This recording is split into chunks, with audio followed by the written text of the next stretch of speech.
Hello everybody, hi, my name is Arsen from Dance Channel TV, and thanks for tuning in today. If you're watching this on Facebook or YouTube, welcome. I would like to thank to everybody, our supporters, our viewers.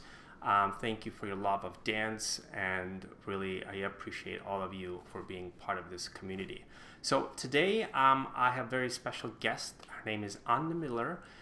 She's not a, well, maybe she's a star, but she's not a prima ballerina of the company, but she is a star in her own world in terms of starting in love of her ballet and passion of her in ballet.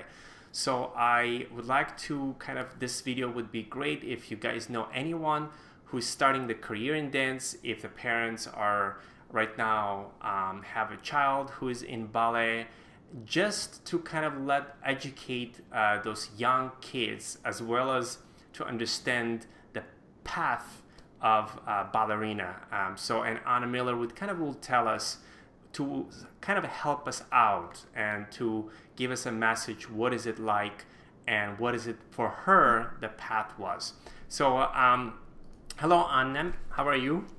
Hello, very well. How are you? Good to see Thank you. you for that introduction. Oh no, I'm I mean, excited to be here today to speak on my decision to either pursue ballet as a career and become a professional dancer, or to decide to make ballet a hobby.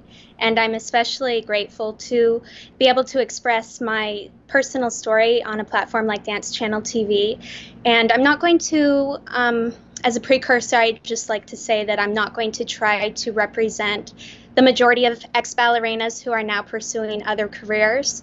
However, I just hope that perhaps my story might resonate with one person out there, and as long as one person takes something from this, then I think that this will be a success. Wonderful. So wonderful, that's great. So let's start from the beginning. You're young, you're in love, you found your love of ballet. Tell us how it started, where you got introduced and how you got introduced. Okay, so I began dancing in Southern California, and Southern California is similar to other metropolitan areas, a little bit like New York City, in that it's a great place to see a great sharing of knowledge of classical ballet. There are a lot of ballet masters from all over the world that come to Southern California to share their art form with the American audience. And so for that reason, I think that a lot of dancers from some dancers from Southern California might have a unique movement quality, as well as intrinsic knowledge of movement.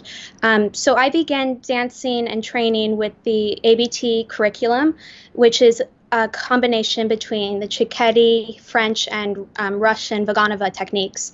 And then my personal studio had a little bit of a shift in staff, and so I was retrained with the Vaganova technique. And this was a time where I was maturing both as an individual and a dancer, and I began to have a great appreciation for the art form, and then resultantly decided to put in many, many hours, because I had decided that I wanted to be a professional ballet dancer. So during this time, I was able to participate with American Ballet Theatre summer intensives, and I received a national training scholarship from them for 4 consecutive years, and that permitted me a great opportunity to study with some of my heroes and ballet masters. And I also participated in Youth American Grand Prix New York City finals, and was accepted into my favorite ballet school, Perm State Choreographic College in Russia. So I was very grateful for the opportunity that I had. Oh, wonderful. It's kind of like a whole life just in a couple of minutes. Yeah. That was great. Yeah. So how did you feel the switch, let's say, from Cecchetti style into the Vaganova? Because a lot of people think, oh, Vaganova, that's so difficult. Well, because I come from Russian school as well too, and it's very hand-pick dancers to execute Vaganova, which is you gotta have that right extension, you have to have a feet, you have to have all those things, and if you don't, the Vaganova technique becomes a little bit difficult because the demands of syllabus is a little bit higher. So what is it? Absolutely. Was it difficult for you to switch? How do you felt about switching and thinking to go to the Perm School, which is one of the top Vaganova schools in LA? I mean, I'm sorry, in LA, in Russia. So that actually has me thinking about some things that I haven't considered before. I wonder if I began with the Vaganova technique, if I would have perhaps been injured given the very demanding extension and, just a lot of the different technical aspects that come along with the Vaganova method. I really enjoyed the ABT curriculum, and I think that it was probably something that helped my foundation for dance. However, when I was a dancer, even at that age, 10 to 12 before I began the Vaganova technique, my favorite dancers were always the Russians. And the Vaganova technique scared me a little bit. I think that many dancers may feel that way because it's very intense. Bigger arm movement. It's just a little bit more demanding detail, on the more detail, more precise. And Yes. Yes, I would say that. So all of my favorite dancers were Russian ballet dancers. And so then when my school had switched in staff, I found that if I put in a little bit, I wouldn't say a little bit more work because I think that both techniques are demanding in their own ways. But I think for me, my passion was the Vaganova technique and the Russian dancers. So this time permitted me a chance to develop artistically in that style. And then I knew that Vaganova school, Bolshoi Ballet School, Perm, these were all schools that I looked up to. So when I was able to be accepted into Perm, I was so surprised. But I really was looking forward to that opportunity to dance in Russia. It's wonderful. It's wonderful.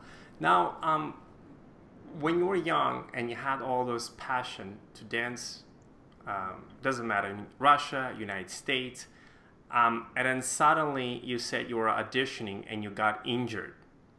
How does your life change? How difficult was it for you psychologically? Because I know it takes so much to practice, to work. It's very difficult physically for you, financially. Plus you have to do the school. Plus you have to go and study every day for 5 hours.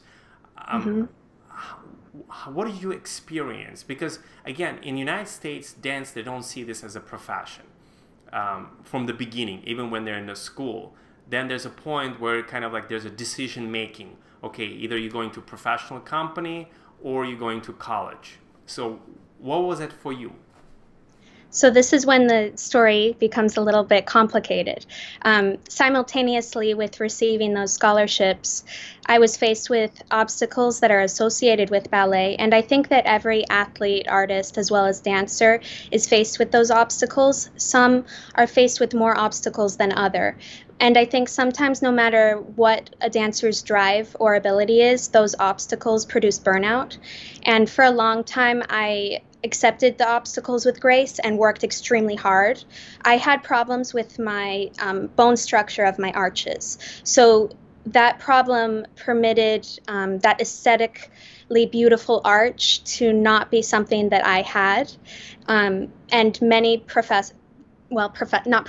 ballet teachers reprimanded that. And I remember a well-known and praised teacher in New York City had told me, "Oh, your face is such a waste given your feet." And that is something, constructive criticism and tough love are both methods that I was receptive to. Although unfortunately, I do recognize that working with a TheraBand, an arch enhancer, there is only so much that can do. And then there was also the personal obstacle that I faced personally every day, that was a little bit hard for me. And I was also of a lower income background, and so I knew that competition costs, studio fees, point shoes. Fees, yes, point shoes, fees for your privates, coaching.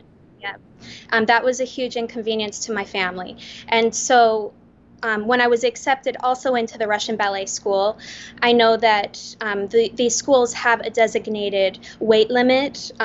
Some even have 110 at most, and that is in order to participate in, well, 110 pounds at most, in order to participate in partnering classes. And I do understand that a little bit, given that in these schools, I don't think that it is right to subject a male dancer to potentially becoming injured if, the weight is too heavy.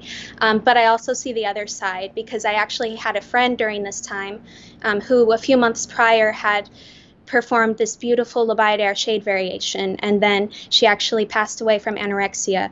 So I know that, looking in hindsight, dancers are athletes, and athletes, we require proper biomolecules and nutrients that are found in food. So of course, there is a balance between everything. But in my personal story, when it came down to it, all of these struggles I had faced every day. And ballet requires an extremely dedicated and mentally strong individual. And although I was strong, I gave ballet everything that I had. And then when I had graduated from high school and was faced with this hip injury, I confronted the issue that I needed to expand my professional horizons outside of the ballet world. And in hindsight, I think perhaps at that time I was a little bit in denial about leaving my passion. I didn't really accept the situation, and it probably would have made my journey a little bit easier to accept what had been given to me and what my interpretation of the situation was. But I left my home in California and decided to move to New York City, and that was another stage of my life. Wonderful, wonderful. Now, let me ask you this question. Do you think that sometimes teachers, especially in the United States, the compliment, although maybe kids don't have certain talent or feet or legs or extension, to not make them feel bad, to continue their passion, knowing that maybe in the future they will stop, but that stop could be very detrimental, like could be injury or psychological, where in Russia it's straightforward. You're not right for this part, go do something else. Your weight is not right, so do something. But here it's just they're thinking to keep pushing kids to do, although they're passionate, but they're like, for example, if I want to go become a doctor, let's say, as you're going to become a doctor, and there's a certain things like chemistry I don't like, well, you can't be a doctor, so stop that, go become a dancer. So I think, what's your opinion on this? I mean, I think everybody has an opinion about that. I don't want to be very like, that's how it is. I think that the idea in America is that everybody can dance. Who knows if that is the right, well, I think the idea is that everyone should have an experience of dancing. And to what limit? I think that that's the question here. In Russia, I know that to be accepted into the Russian ballet schools, they actually look at the arch of dancers before they're even begun dancing. They look at the arch to see if they have the right body type. They actually look at the parents' weight, which I had heard that once before. But then there's also the middle ground of, for instance, I was supported in America dancing, but then I was also accepted to the Perm Ballet School. So I think that there are a few dancers that are talented and potentially could become professional dancers, but maybe something has to change in the ballet world where we realize, that the arch is not the most important, aspect of dancing. There's also technique, and there's what I think is more important is to be a real artist in dancing. Absolutely. So I think that's a very difficult question, but one that should be maybe explored more. Well, I think that's kind of what was in Russia, where you study either a Bolshoi or a Perm. There's a different department that you go. You graduate either a classical dancer or as a character dancer. And now I think you can be graduating as a modern dancer. So they're not really limiting you, like where after 3 years, if you don't have proper things, they kick you out. But they already give you a path. You're going to be a character dancer. which is in the United States, they don't do too much character. You know, it's just kind of they jump into the more contemporary.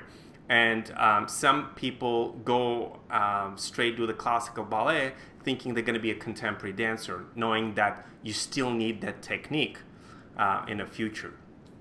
Now, in terms of like having your family financially difficult, did you knew what's the like salaries of the dancer, like what are you gonna do, let's say when you get into the company, how you're gonna survive, or that never came to your head? Those are ideas that now I am able to explore with my careers, but when I was a young dancer, I definitely didn't, I wasn't really aware. My mentality more was I'm going to make it no matter what. So, and my parents actually permitted me to pursue my dreams at every stage. That's wonderful. They were artists themselves, both of them, and that's something that, you know, was amazing for me. I think that from my experience of being a ballet student, being well-rounded and participating in other school extracurriculars during the time of a young dancer's life may be overrated. And I say that because I recommend for parents to kind of take on an approach of having, if the student would like to pursue ballet as a career, maybe to take the approach of enabling them to have that opportunity and not. For me, school was my second priority, and that was okay, even though I am not a ballet dancer to this day, because I was enabled to take these great life skills that I learned in ballet, and they will serve the individual no matter what career you choose. And I think that if the dancer isn't pursuing ballet as a career, then it might be deemed more acceptable to take on more activities. But I also recommend for dancers that do decide to leave the ballet world to accept the position that you are in, given that you may not have experienced some of the activities that other school or college students had experienced. And I think that it's important to look for programs that will enable you to become, to speak in public, to have broad-based career readiness, training, and leadership skills, you know, and I think that there is a time where you can decide to do that. However, if you are pursuing ballet in high school, in America, just from my experience, I would say to try to be more focused on ballet. And I think in ballet, for example, even if you don't become, I think it gives you a great discipline that you probably have. That right now, when you're in school, you know what it is to really get things done because you don't have that much time when you were dancing and going to school same time. So Yes. that creates a great discipline. Yes, the dance work ethic. I mean, I really don't see any other students that have that work ethic. And I had a few students in a program, some colleagues in a program that I participated in school this semester, and one was a ballet dancer, ex-ballet dancer, and she had the same type of visions and was very dedicated. I think that ballet dancers are very focused on what they want, and that they decide that this is what I'm going to. This is where I am now, this is where I want to be, and this is how I'm going to get there through the hard work. And so yeah, I think it's I always say, especially ballet dancers, they're not made, they're kind of born. It's in their DNA, and no matter what, even when you become a doctor, you're still gonna love it, you're still gonna do something related to that. And which is, Absolutely. I think you told me you want to cure people through the Pilates, through the exercise, fitnesses, and things like that. That will help, you know, future people, dancers or whoever it is, to tune their bodies.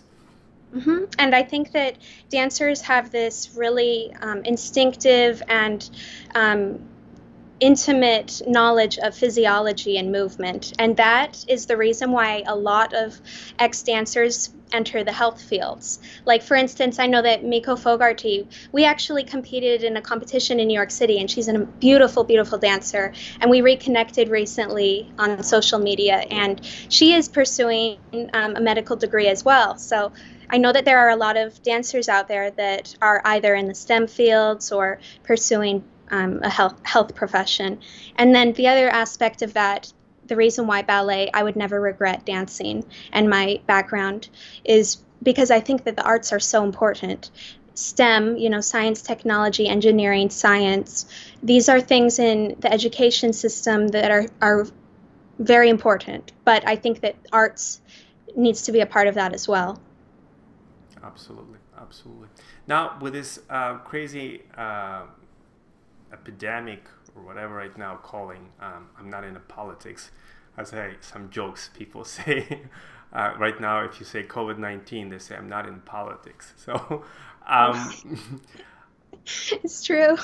Now, in terms of right now, the situation, a lot of dancers are right now home. They're not tuning the body. They're not practicing. And a lot of kids who's right now actually as well, they're at home. What would you recommend them? Because their still understanding is like, look, I want to dance. I want to be in the studio. What would be your advice to them? For that, I was actually considering the other day, I noticed that many summer intensive programs were now canceled. And I was imagining if I was a dancer right now and how disappointed I would be, because that summer intensive was often something that I looked forward to the entire year. It was kind of my escape from life in California. I was able to come to New York City. So I would just make the most of the situation and take what has been given to us with grace. We're alive. That is something to celebrate for. I would say to maybe continue watching ballet on YouTube, that we have this great virtual platforms where we're able to learn. And I think that we can learn from, I know that there are a lot of ballet dancers who are visual learners, and so we can learn through watching the great artists like Nureyev, Sylvie Guillaume. I mean, there's so many on YouTube that you can continue your ballet education. And then I would say, don't stop stretching, don't stop strengthening. That's always a process if you are considering continuing with your ballet training. That's great. That's great. I kind of always say, think of not maybe right way to say, but think of like an injury and you're off for 6 months, and then you come out and you just recover and you go from beginning. But as you said, it's good to just really tune in your brain, to educate yourself during those times, not saying like, oh my God, I cannot dance, how bad everything is. Right. I would say to keep a positive outlook and be very conscious of what you're doing, because everything starts up here. So absolutely. I always say it's your pharmacy is right there. Yep. In your brain. So well, Anna, thank you so much. It was a pleasure. It was a pleasure meeting and connecting with you. It was kind of, I think when we performed on stage together, you were like so young, and now when you send a message to me, I'm like, wow, you I know, so what much. A throwback. Yes, but it was really kind of great to see. I looked at your profile and I see you start, becoming a doctor, and I think it's a great story because a lot of dancers do that sometimes when they get injured. They change their career path. For some people it's difficult, some people it's great opportunity, and then some dancers who get retired, they change different pattern in business, and then create different platforms to help others. And that's something I do with Dance Channel TV, is really try to educate people more about dance and feature artists, all kind of artists. So absolutely. But again, good luck with your school. Again, I didn't really tell you about. You didn't really say people about like what are you studying in terms of in school and doctors. You're gonna become a doctor. Yes, I would like to receive my medical degree and become a family physician, and I also want to receive a PhD in biological sciences. So I'm continuing researching, I'm studying different chemical compounds in plants, and we're relating them to the way that they may alleviate patients. And then, there are a lot of different programs that will help me on my journey, but ballet is definitely something that will as well. And I really love what you had said before. I think that it's important for dancers to hear many different stories. I think that dance today is history tomorrow, and history is a compilation of many different individual stories. And although some stories may have a heavier weight, a prima ballerina, we all want to hear that story. But looking back in hindsight, I think that maybe it would have been helpful to perhaps hear a story of somebody that stopped dancing, or somebody that works as a corps de ballet dancer and is the backbone of the company. Absolutely. Great. Yes. Great. Thank you. Great attitude, great spirit. Keep up that, and then you'll do definitely really great. Thank you so much. It's great to see you again. Thank you so much. Thank you. Thank you. Bye-bye. Bye.